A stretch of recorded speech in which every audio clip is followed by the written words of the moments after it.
I'm going to go ahead and be setting up an Omnibus F3 V3 flight controller with smart audio.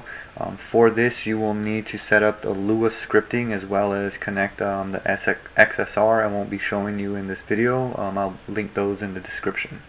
So looking at the pinouts here from Ready to Fly Quads, you can see there's three UARTs. The UART for S-Bus, there's TX1 and TX2, so that's going to be UART1 and UART2.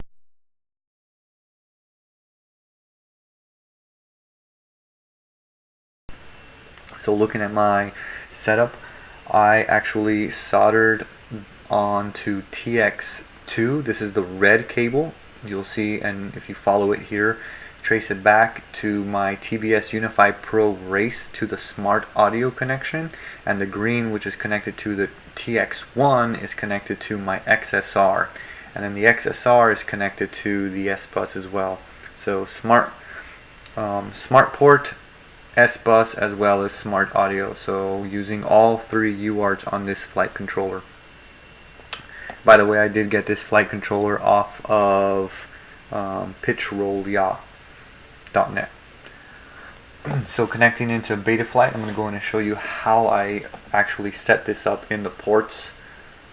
It's very straightforward. You don't need to turn on or off inversion or anything like that. It should all be on, be set up by default. So you see here on UART1, as I mentioned earlier, telemetry is smart port.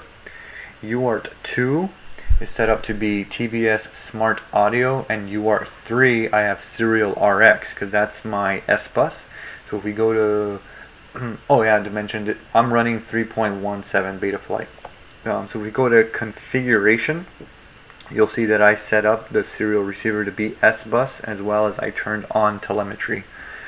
So you'll need to set that up so that way you can actually be receiving from the flight controller all the data coming from the video transmitter. So I'm just going to go ahead and do a demonstration here on changing the channel. So once you have the script loaded, the Lua script loaded, you can go ahead and page through the script pages.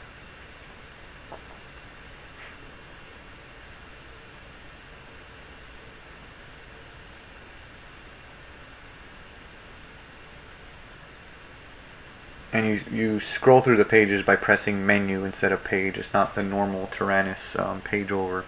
So just to verify, I'm on band F, channel 1. So I'm already on band F on my monitor here. So I'm gonna go ahead and change to channel 1. And there we go. There's my video feed. So just to verify that it's working and it will save properly, I'm going to go ahead and change this to channel 4. So if I just hit the down button, enter, and then change to channel 4, hit enter again, and then hold down the menu button, which will give a pop-up menu, and I do save page. Once you click that, it'll send telemetry data to the flight controller as well as to the video transmitter, and it'll change the channel. So now I change this to channel 4, and there we go. So like I said, I'll go ahead and link the preliminary steps in the description, so go ahead and watch that. Thank you.